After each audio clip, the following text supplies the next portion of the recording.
Hello, long time no post. Been busy, but tonight I'm working on a piece I'm super excited about and thought I would share a specific type of tool that I like to use and give some insights on said tool. This is a scratchboard piece I'm working on. It's obviously a little snow leopard, I hope you can tell. Very early stages of mapping out kind of where the lightest fur is what I'm doing right now.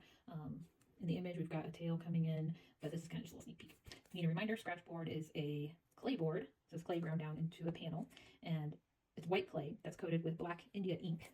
And so when you scratch away at the surface using various abrasive tools, you reveal that clay underneath and your image.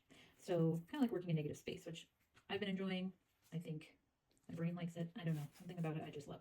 So, all right, so tonight really where I am, I'm going to talk about my sanding tools. So I've got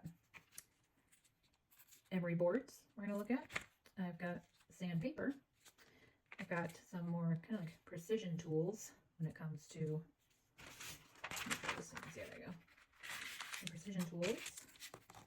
And I've got the handy dandy sanded eraser, which is slowly becoming one of my favorite tools in certain areas. So I mainly use these types of tools, especially like the Emory board, when I'm clearing a larger area. And right now I am mapping out the lightest areas on this little baby snow leopard and not worrying so much about every little detail of hair. I started to do that a little bit up here around the eye, but I'm coming down on the chest here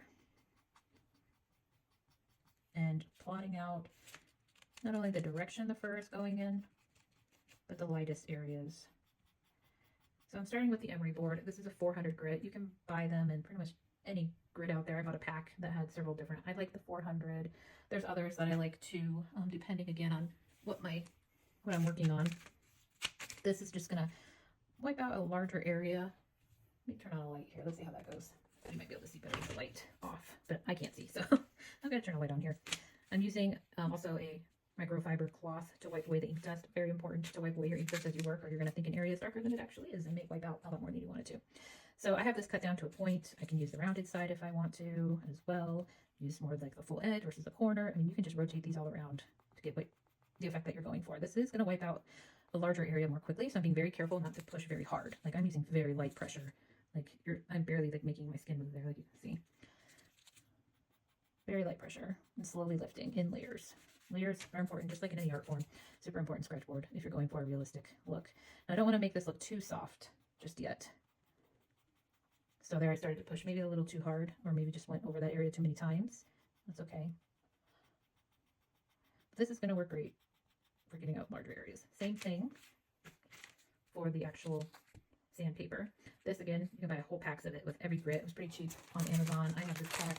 I mean, I can find basically any grit of sandpaper within here. Cut it down to whatever size and use that. I'm just going to go with this one I already have. This is a 400 grit, same as the other one. I'd probably mix it up and use some different grits, but for the sake of this right now, I'm just going to kind of use this one. But you could try all the other grits if you'd like. I find the 400 works pretty well for this beginning kind of wiping out phase. I don't feel like I have as much control with this as I do with the cut down Emory board. This is cheaper, and it's going to work great when I get like down to this area at the bottom, this rock, for example, that my little guy's sitting on here. This is going to take out area very quickly, and I don't have to be, I'm not needing to be as precise. This is going to work great. However, we're going to stick up here for a minute. Now that basic Emory board, this is like a nail file. It's going to create a different effect, not as soft. It's going to have very precise lines showing up because of the grit in here. Again, depending on the angle, the pressure, pointed end, rounded end, I'm going to get different effects. The main thing is just to make sure I'm starting with light pressure and following the direction of the fur. It's very important. You just don't want to come in here and just start wiping it out. Even though I'm going to layer on top of this to get more of those details, we don't need to get crazy right away. You can already see that this one's allowing me to create. Let me zoom in here. This is already going to create some of those finer lines that I could probably even achieve with like an X-Acto blade. However, there's still going to be some additional, the texture's just different. It's not like a very precise straight line like an X-Acto blade's going to be. There's some roughness to it, is how I would describe it.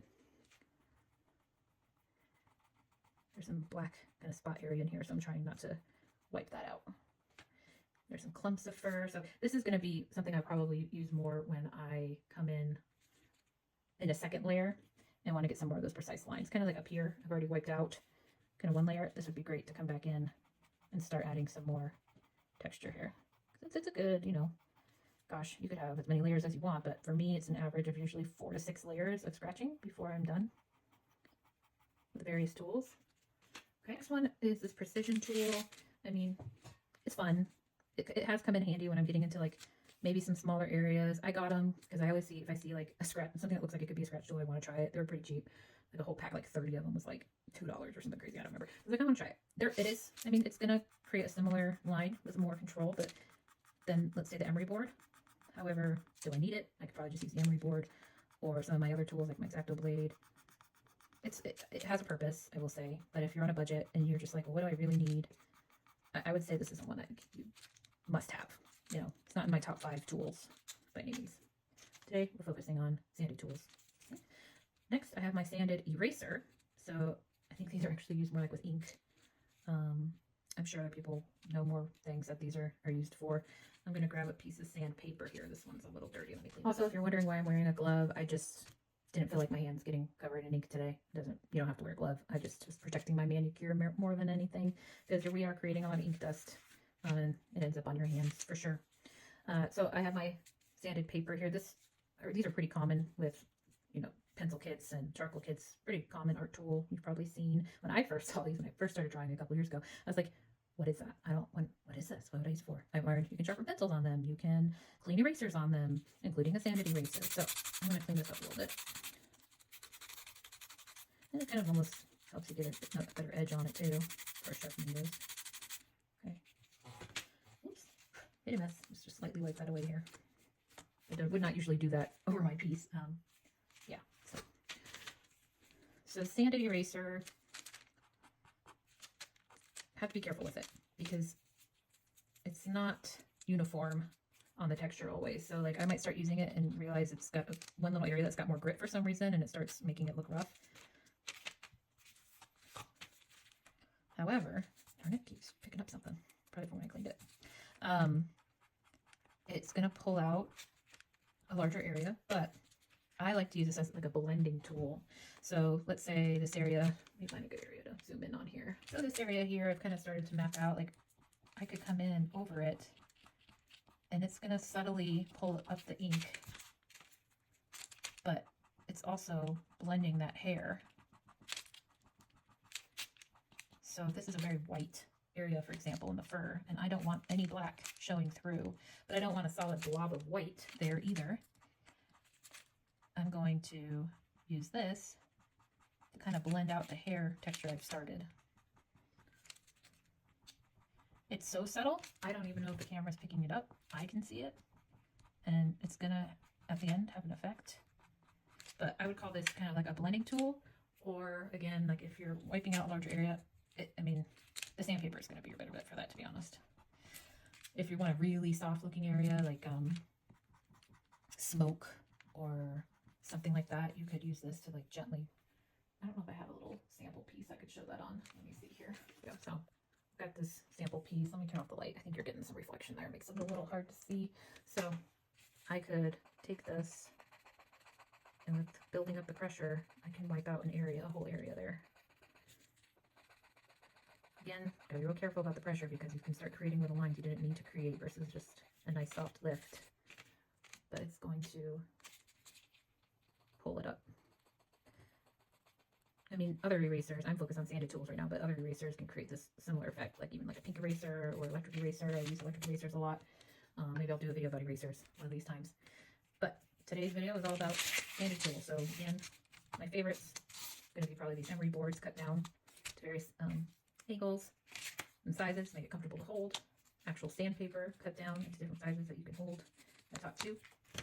These precision tools. I have ones that look like Q-tips. I think these are meant to, they're jewelry cleaning tools. I don't know if they're 100% necessary. Are they fun? Sure. And the sanded eraser, I would say, are must-haves when working on Scratchboard. Anyway, let me know if that was helpful, if you enjoyed the video. Wish me luck on finishing this piece. I'm very excited about it. It's a little bit bigger of one. I think this is a 16, no, what is it, 12 by 18 or 12 by 16, I don't know. It's a bigger one. It's larger than an 11 by 14.